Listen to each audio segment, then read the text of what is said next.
What if every single thing our government does hinges on borrowed money? That's a chilling thought. It is, isn't it? And, you all requested a deep dive into this whole U.S. debt thing. Yeah. And, well, let's just say it's not exactly a sunny picture. Right. We've got some pretty heavy reading to get through today. Yeah.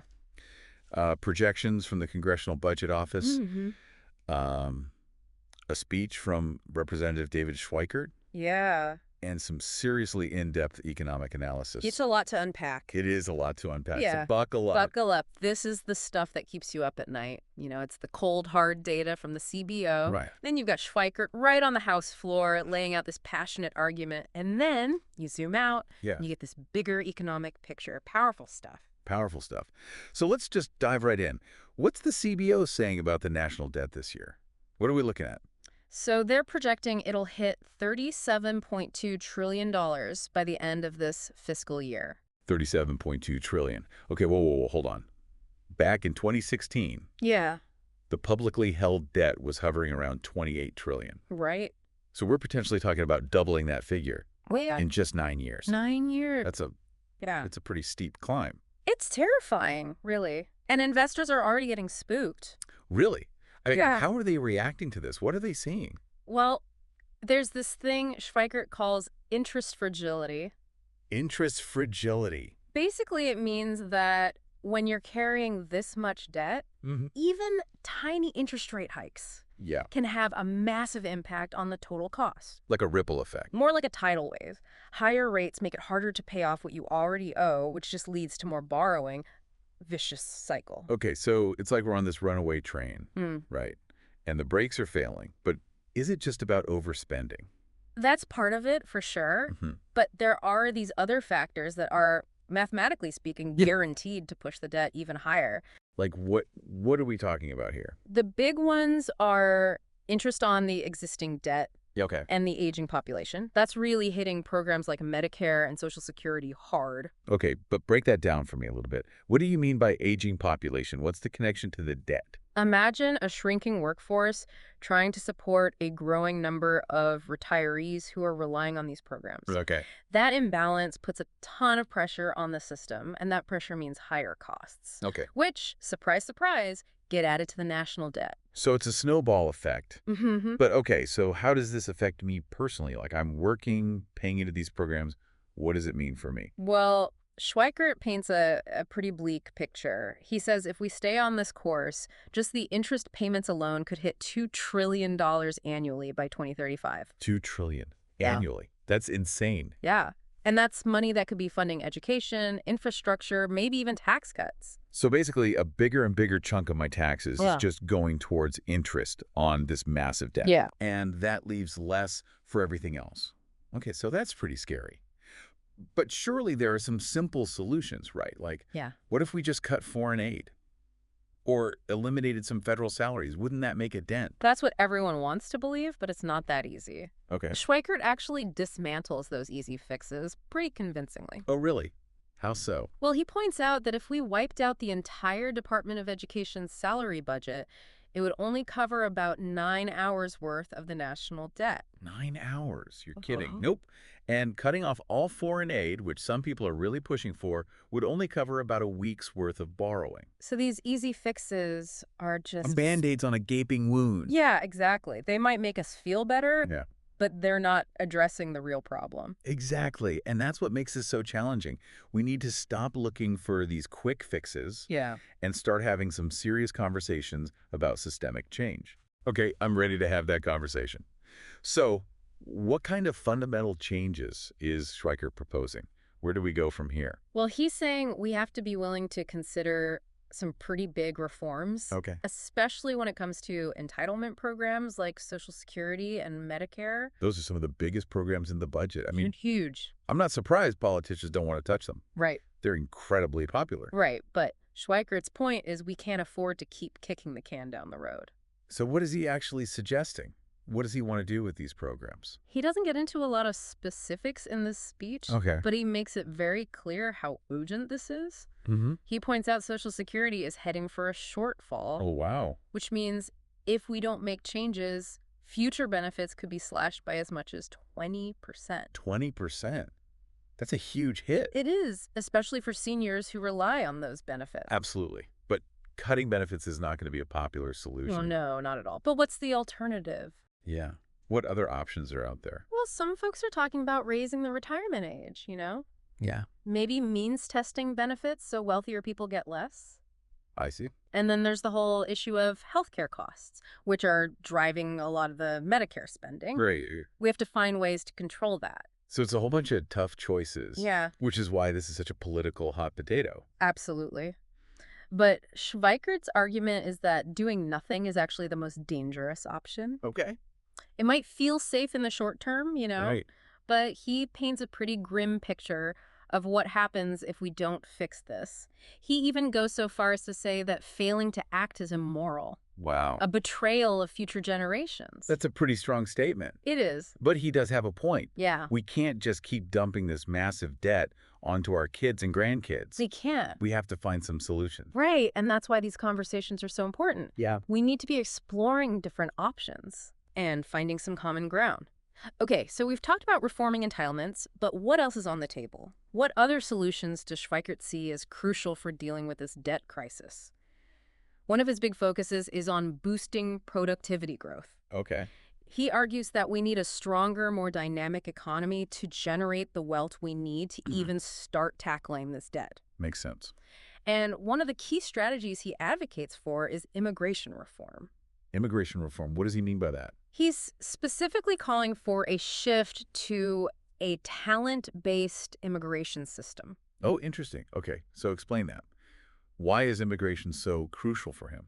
How does that connect to economic growth? He believes that if we want to compete in this 21st century global economy, we have to attract and keep the best talent from around the world. So it's not just about having more people, it's about having the right people. Exactly.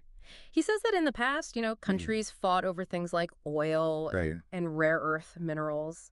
But now the most valuable resource is talent. Yeah. Ideas, innovation, that ability to create new value. So he sees immigration as a way to import those resources. It is to bring in the people who can drive innovation Yeah. and ultimately economic growth. Okay. I'm following you. But I gotta say, I'm a little skeptical. Oh, yeah. Wouldn't this create even more competition for jobs? That's a valid concern. And then there's the whole impact on wages and social services, Yeah. right? People are worried about that. Those are real issues, no doubt. So are those valid concerns? I think we need to look at the research. A lot of studies suggest that overall, immigration actually has a positive economic impact, Okay. especially when we're talking about high-skilled immigration. So the kind of talent Schweikert's talking Yeah, about. exactly. Immigrants start businesses, create jobs, Right. contribute to innovation. It's not as simple as some people make it out to be. It sounds like there are a lot of different perspectives on this issue. There are. And that's why we need a real debate, One that's based on actual data, not just fear and rhetoric. I agree. We need to look at the evidence and weigh the potential benefits of this talent-based system against the potential costs. Exactly. And that's tricky, but it's also an opportunity to rethink how we approach immigration altogether. So we've talked about modernizing government, entitlement reform, attracting global talent. It's a pretty ambitious agenda. It is. But does Schweikert actually believe this is enough to avoid a financial meltdown? That's what he's arguing. Wow. All right, so we've covered a lot here. We have. The reality of this debt crisis. Yeah. We've debunked some myths, and we've started looking at potential solutions. Right.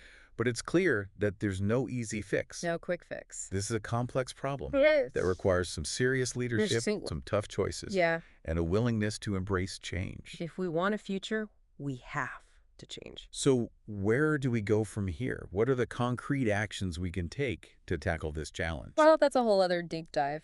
All right, well, we're going to take a moment to let all of this sink in. Yeah. We've explored the problem, debunked some myths, Right. and identified some potential solutions. But as we move forward, the big question is, What's that? can we, as a nation, find the political will Yeah. and the common ground Right. to actually make these difficult but necessary changes? It's a question that's going to shape our future. We'll explore that and Uh, more when we come back. All right. So we've laid out this pretty daunting picture of the U.S. debt situation. It's clear we need some serious solutions, but where do we even begin to untangle this mess? Well, one of the things that really struck me in Schweikert's speech Yeah. was his emphasis on technology and innovation. He did spend a good chunk of time talking about that, didn't he? It's not something you usually hear politicians focus on. Right, it's like he's trying to drag the government kicking and screaming into the 21st century. He's arguing we need a fundamental shift in how we deliver services.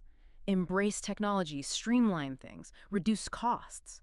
I remember he had that great example about other countries already using AI and machine learning Yeah. to boost efficiency, right? Yeah, he was basically saying, why aren't WE doing that? Exactly. Okay. And it didn't stop there. I mean, he even suggested we should be open to things like synthetic biology to revolutionize healthcare and bring down costs in the long run. It's bold, right? It is, but it really highlights how stuck in our old ways we can be. Absolutely. It's like we're clinging to these outdated systems while the rest of the world is zooming ahead. Totally. But I do see a potential roadblock here.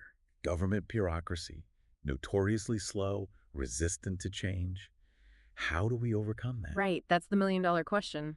Schweikert doesn't offer a clear roadmap, Okay. but he does emphasize the need for strong leadership and political will.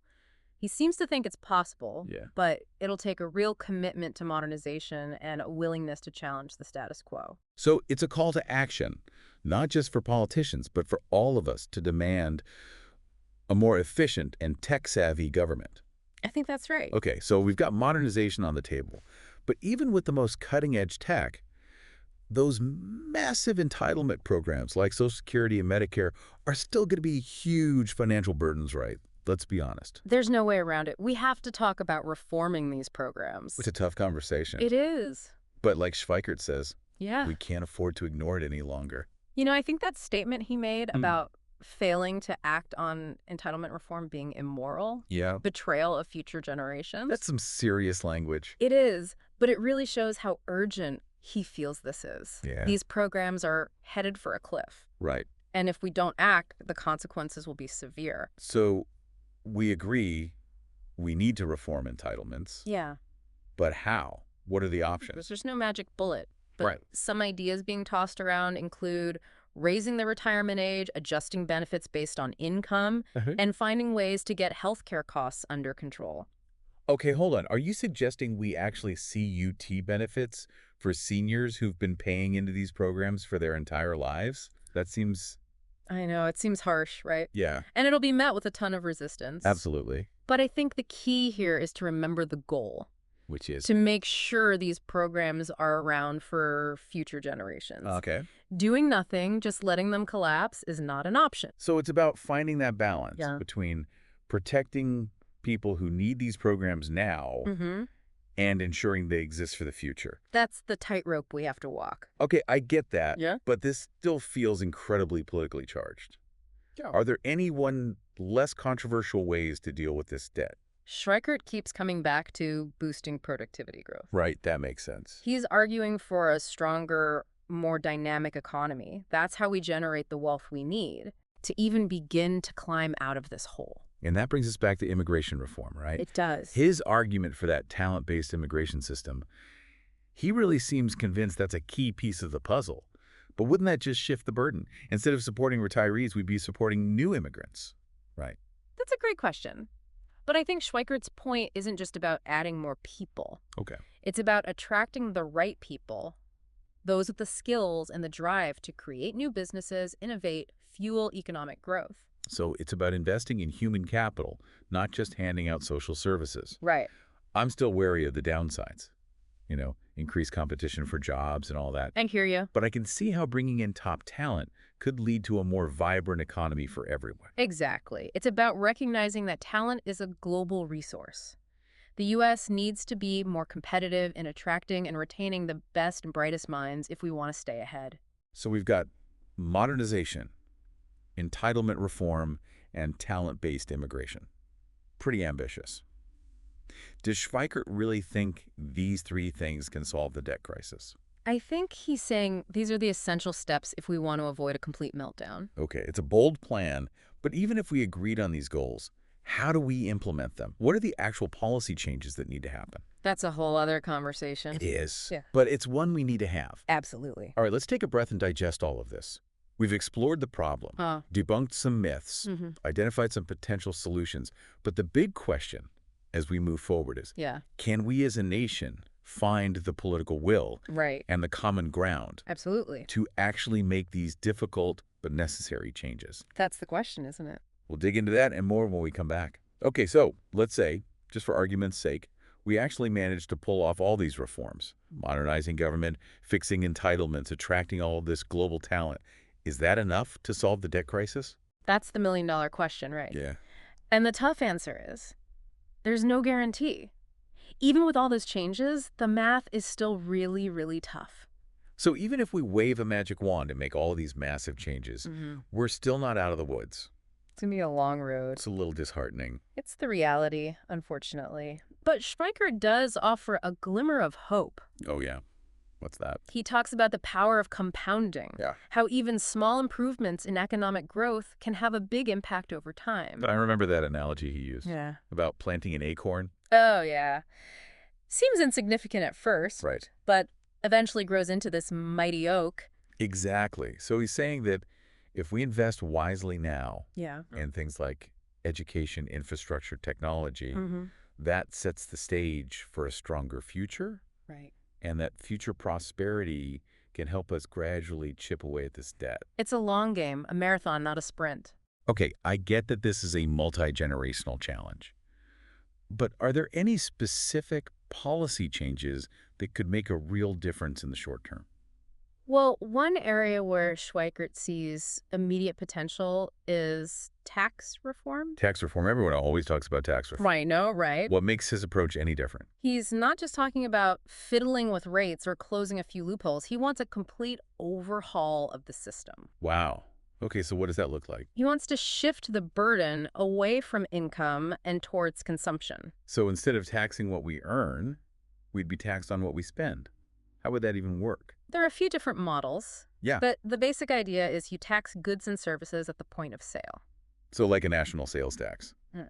or a VAT. Exactly. Or some combination of the two. Wouldn't that hit lower income households harder though? I mean, they spend a bigger chunk of their income on essentials. That's a valid concern. Yeah. Any consumption tax would have to address that. So how do you do that? One option is a progressive consumption tax, where the rate goes up as you spend more. Or you could have rebates, tax credits for lower income folks to offset the impact. So trying to strike a balance between bringing in revenue Yeah. and protecting those who are most vulnerable. Right. It's tricky, but a well-designed consumption tax could simplify the code, boost growth, and generate more revenue. Okay, I'm seeing the potential. But even with all these solutions, it still feels like we're fighting an uphill battle. Yeah. We're facing not just a financial crisis, but a political one. Can we really get past the gridlock and make these tough decisions? That's the big question looming over everything, isn't it? It is. Schweikert acknowledges the political challenges, but he seems to have this belief that we can rise to the occasion. Yeah. He's saying this is a defining moment. We owe it to future generations to find solutions. He even challenged his own party, right? Yep. Called on Republicans to lead on fiscal responsibility. He did. Yeah. And he didn't let Democrats off the hook either. Yeah, he made it clear this requires both sides to work together. It does. So it's a call for unity, for putting aside differences Yeah. and focusing on the greater good. I think that's at the heart of it. A powerful message. Yeah. But can we actually achieve that? You know, I think what Schweikert's trying to do is reframe the whole conversation. How so? This isn't just about economics, it's about values, what we prioritize as a nation, what kind of future we're building. So it's about more than just balancing the budget. Right. It's about investing in our future, investing in our people, and in the things that make America strong. Exactly. It's about recognizing that the choices we make today will have a ripple effect for decades. All right, so in this deep dive, we've gone from these alarming projections to these really heated debates, It's a hot topic. all the way to potential solutions that could completely reshape our economy. Huge. And one thing is crystal clear. Yeah. The U.S. national debt. Mm-hmm.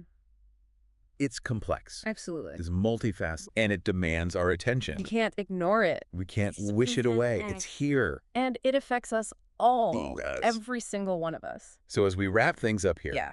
we want to leave you with this. Okay. Schweikert argues that wealth and prosperity Mm. are moral imperatives, Interesting. that we have a duty to create a world where each generation has the chance to be better off than the last. Powerful thought. It is, isn't it?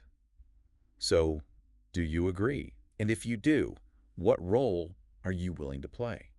What choices will you make? What sacrifices are you prepared to bear to ensure a more stable and prosperous future for yourself, for your kids, for generations to come? These are tough questions, but they're worth asking. They are the questions that will shape our future. And the answers will ultimately determine the fate of our nation. Thanks for joining us.